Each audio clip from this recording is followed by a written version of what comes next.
Hello everybody, I'm Tom Vassell, and welcome to 10,000 and Below, where I go to Board Game Geek, huge database about board games, talk about the games that are ranked 10,000 and lower, and today we're at 10,500 and lower, and just give my thoughts on them, or just random looking at them, discovering them.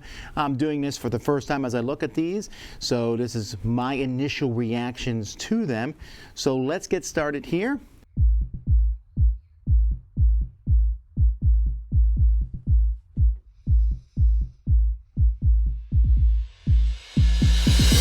And I always take a look at the first and last one. In this case, I played the first one. I'm not pronouncing that correctly at all. This is one where you're putting cards down and basically putting together large groups of colors. Now, when I reviewed this one, I enjoyed it okay, right? It was a game in which you just put down stuff and then score different colors, and it's a little random. I think as time goes by, this one, I'm going to be taking a 5-year look back at it soon, and it may not last to 6. It might go down to 5. I don't know. We'll have to see. Order Up. This is one that I reviewed back in 2013, where you're making pizza and delivering it. And, oh, this is a kid's game. I was like, man, it doesn't look like it's a game that I want to play. So I think kids will enjoy this one. Z-Man Games did it from a line called Kid Fun, a line that did not really, I think, come through as time went by. There's a Welcome to Mini? All right. Okay, so same thing as Welcome to, just a mini. It's a standalone one, has laminated sheets and everything. All right. Well, that's cool. All right, The Martian Investigator, Sitting Ducks Deluxe. Sitting Ducks it was a game that I played a long time ago. This is the nice version of the 10th one. And it's a bit of a take that game, as there's these ducks moving down a line and you're just trying to shoot them. And, well, that's not the English version of it. I don't know that I've ever seen the deluxe version of it, though. It's kind of a silly game. I don't know if I'd play it these days. But this game, when it came out, Sitting Ducks, I think did really well for the company. Samsara. You know I'm going to look at abstract games. This one here is from Thomas Weber, 2014. It's from Clemens Gerhard's. So I actually like many of their games. Just some orange and white marbles. Almost looks like a Mancala type board there. What is it here? It means constant wandering. 2 tracks. You're moving stuff in a loop with an inner and outer track. Sounds good. Alrighty. Bards Dispense Profanity, a party game based on the works of William Shakespeare. That sounds like a Cards Against Humanity, right? All right, Reverse Charades Junior Edition. So if you've never heard of Reverse Charades, it's like charades, except one person is guessing and a group of people are acting the things out. And this is just what it is for kids. A lot of fun. This game is just called Pepper from 1998 from Kiessling and Kramer. So these are 2 of the most prolific and best game designers in the business. There's 102 cards, 6 colors, 6 pepper cards. You're trying not to win them. I'm guessing it is a trick-taking game. It is. That Z has not reviewed. What? I like the art in it, though. Or the peppers. That's pretty cool. Oh, I like that cover a lot. That guy's mad. Viking pepper. All right, let's take a look here. Tonton. I have reviewed this one, I think. Or at least I've taken a look at it. No, I haven't reviewed it. Maybe it was Z. No, I unboxed it. Yeah, Z reviewed it 7 months ago. I like how the cards look. They're these nice long little cards. The whole thing has a really good look to it. I don't remember. Oh, it's called Take Tricks, Organize, Never Bust. All right, well, anyhow, I know that Z's reviewed it, so you have to go and see what he says. I don't know if he liked it or not. The Axe Shooting Ladders Frag Fest. All right, this must be from Kurt Covert. It is Smirk and Dagger Games. He likes to take games that are popular games and then have, oh my. So I played, I think, a Candyland version of this game. And you are having stuff just attacking each other, born in a crumb, get dunked, I don't like the sticker dice there, but I like Ginger Joe. Alrighty. Dealer's Choice from 1972. This is one I played. I think I got it at a yard sale. I like this device in the middle that held the cards. I remember that. But it's just about wheeling and dealing and selling cars, and it's okay. I actually despise buying and selling cars as it is, but that's what this game's about. Other than that device, really terrible paper money, terrible cards, just not a good game. Bob Ross, Happy Little Accidents. This is one that I'm surprised it's ranked so low here. I know a lot of people, this one here, Prospero Hall had to do it. I have not played this one, but I know the concept of it. There's an actual doodle already there, and you have to draw your picture and contain that doodle like it's an accident, and now make the picture around that accident.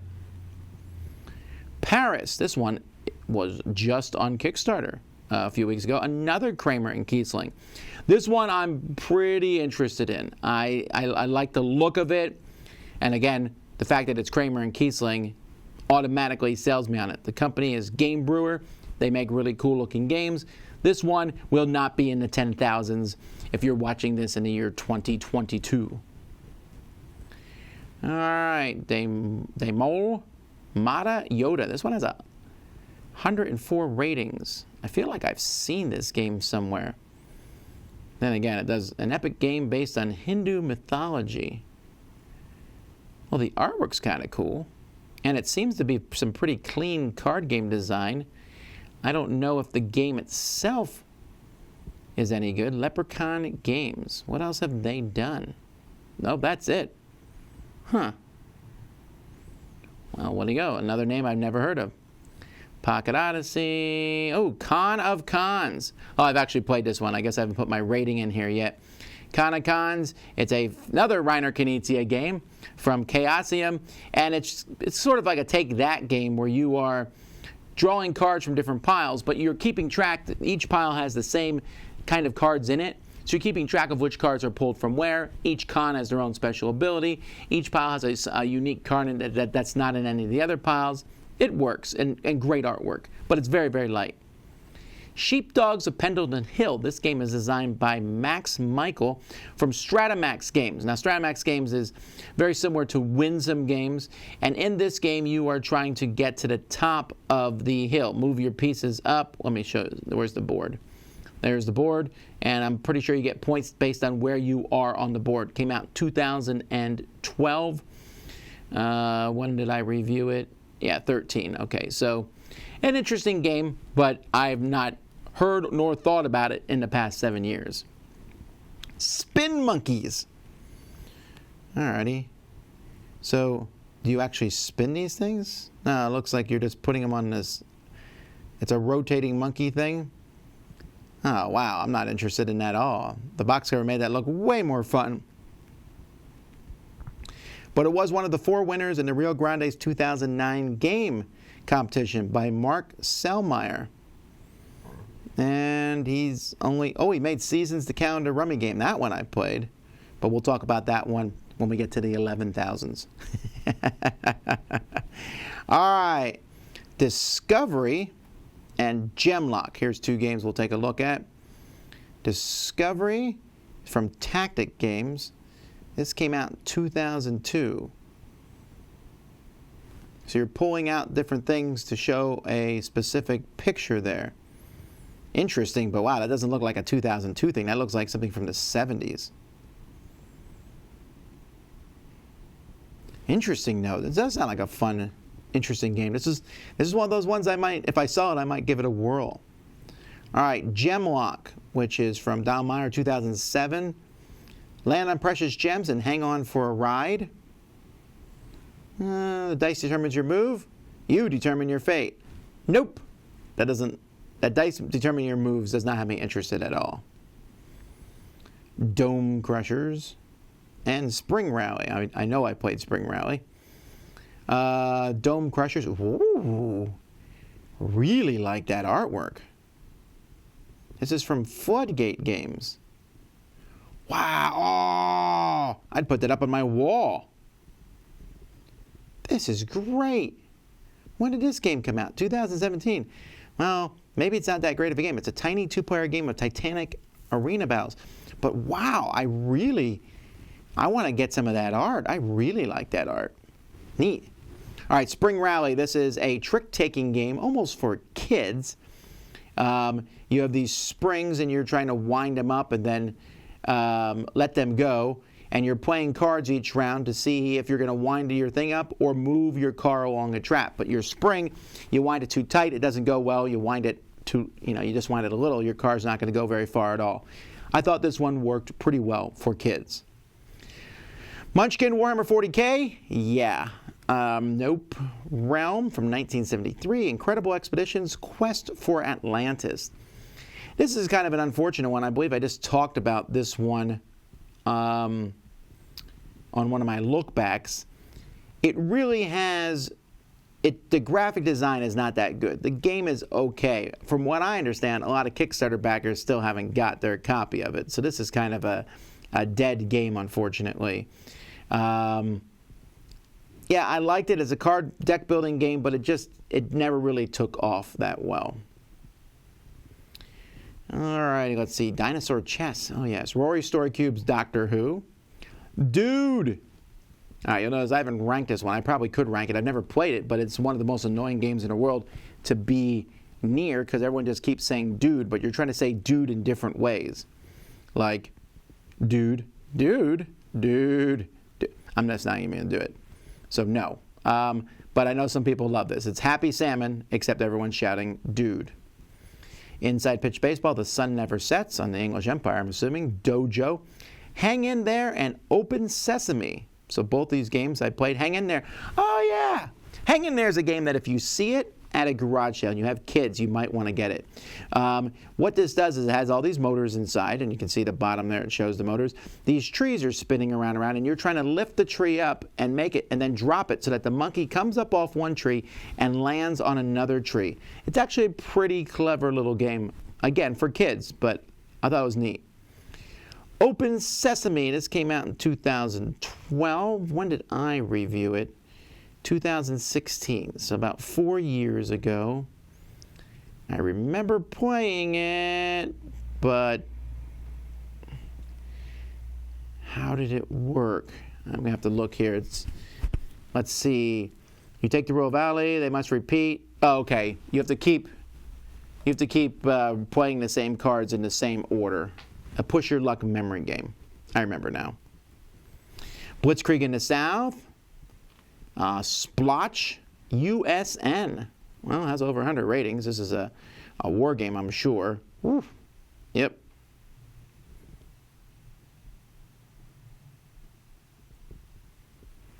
Well, there you go. In the Pacific. Showbiz, Tricks and Treats. All right, we got to take a quick stop here on Tricks and Treats. Tricks and Treats should not be ranked 10,548. It's an excellent little game. The first game designed by Emerson Matsuuchi, the game that he put him on the map for me, a little card game where you're putting candy in buckets, but you own one of the buckets and you're trying not to put too much candy in your bucket. You don't want people to guess which bucket you are. Very simple game. Really liked it. Message to the Czar. This is a game in which you are essentially running a message to the Czar. From Rio Grande Games was the version I played, and it's just has a neat envelope wooden piece that you have to deliver to the Czar. But other than that, I did not find this one interesting at all, unfortunately. Origami Legends, that's a standalone sequel to Origami, has 1,082 people ranking it. This, you're trying to form a snake that's as long as possible. Okay, for 1,000 people, so you're just making snakes as long as you can. Oh, I think my son would like a game like this. That looks like a fun one, and it's come out in many different things. Here's the Game Right version that came out in America. Interesting. All right, moving on down. Casaclau. I don't even know what that means. The mouse is looking for cheese. What's it called? Oh, I can't. Cheese snatching. But if the cat comes around the corner, all the cheese will be gone. A cat and mouse style game. So it works for kids, as these games do, moving around and rolling the dice. The cat's trying to catch the mouse. You don't want that to happen. Great artwork, but most assuredly a kid's game. Duel from 1975 has 235 ratings. Parker Brother head-to-head dice strategy game. Wow. Yeah, definitely a 1975 game. It was called Conquest at one point. Tactics. Interesting. Wow, that's very nostalgic, but I don't think I have any desire to play it. This one makes me laugh. Berserk trading card game. Unlike most trading game card games where you're playing normally, in this one you're Berserk. It's from Fantasy World and Hobby World. I wonder if this one's is this one in English? Yeah, it must be. 3,000 different cards to collect. Oh, this is a collectible card game. Bloop. All right, let's see what else we got here. Captain Flint. This is from 2015. Captain Flint, you have to find a treasure. A frenzied game. You're trying to catch things. You're taking jewels from the deck. I want to say this is a kid's style game, which is probably why I gave it the ranking I did. Let's see. Quincunx. Shadowrun Zero Day. Stargate trading card game, 2007. Balaam, Normandy. Oh, Goldmine. Goldmine I only gave a 5 to. This is a game in which you're putting down tunnels, like Carcassonne style, but it wasn't much more interesting than that, which is unfortunate because it looks nice, but it wasn't that interesting of a game. Hungarian Nightmares, another war game. Dice of the Living Dead. Here we go. Bepper der Bach. This one has 247 rankings. Came out in 2007. Looks like a kid's game. That's probably where the rankings came from. A goat is trying to hit you all. Is there magnets involved? This looks like a fun game I'd want to play with my son. Huh. Alrighty. Professional golf. Mascotes. I don't know what this one is. It's from Adamo Games. You've found a pet of your dreams, but you need to show when you're the best pet owner. All right. Yeah. Double Agent. Now, Double Agent, which originally came out in 2005, I reviewed it in 2011. I remember this. This was a line of two-player games that Matago was trying to put together, and this one just did not take off as well as the other one. But this Bruno Fiduti and Ludovic Malblanc, it's a nice back-and-forth two-player style game. And I really enjoyed playing it, trying to figure out and get points from the other person, bluffing and counter-bluffing. It's been a long time since I played this one, but if you can find a copy of it, I'd recommend it. Bounce Off has 463 reviews. I've definitely played this game. You're just trying to make the pattern on the card by bouncing the balls in those rack. That's pretty much the whole game. Well, I'm actually going to give this one a rating because I played it and it's only getting a 5. Because the patterns, it's an interesting idea, but almost nobody is good enough to bounce a ping pong ball to land where you want it to land. Onami Judge Dredd Miniatures game. Psychic Pizza delivers Go to the Ghost Town. That sounds like one of those names I would make up if I was playing the game. Is this a real game or not?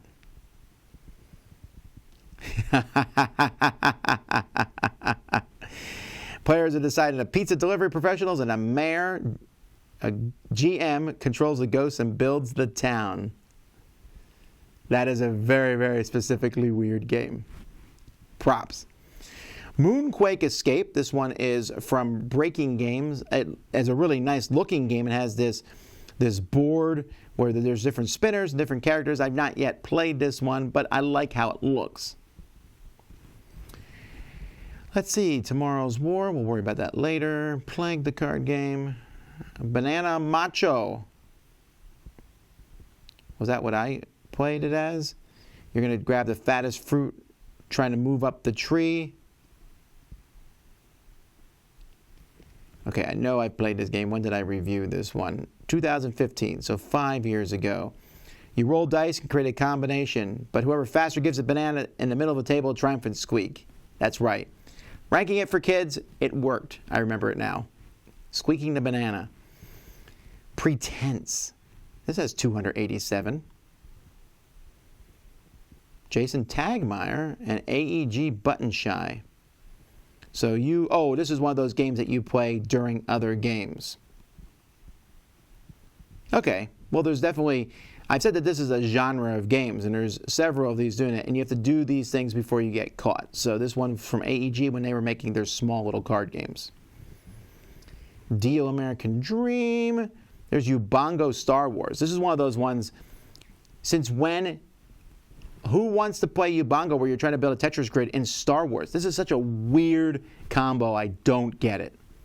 I mean, it's definitely taking the Star Wars theme and just throwing it on stuff. Jackal Archipelago, that's a very weird looking box. I have it somewhere. Ancient Conquest, Hidden Intruder, Clever, Quivive. This is an abstract strategy game. Has 134 ratings. Yeah, this definitely has an old look to it. It's the kind of abstract strategy game I don't know that I would want to play today. You're trying to not run out of moves. You go in any direction, then remove a disc. Okay, so it sounds very simple, and it's Gigamic, which has really nice wooden pieces. I know is the next game.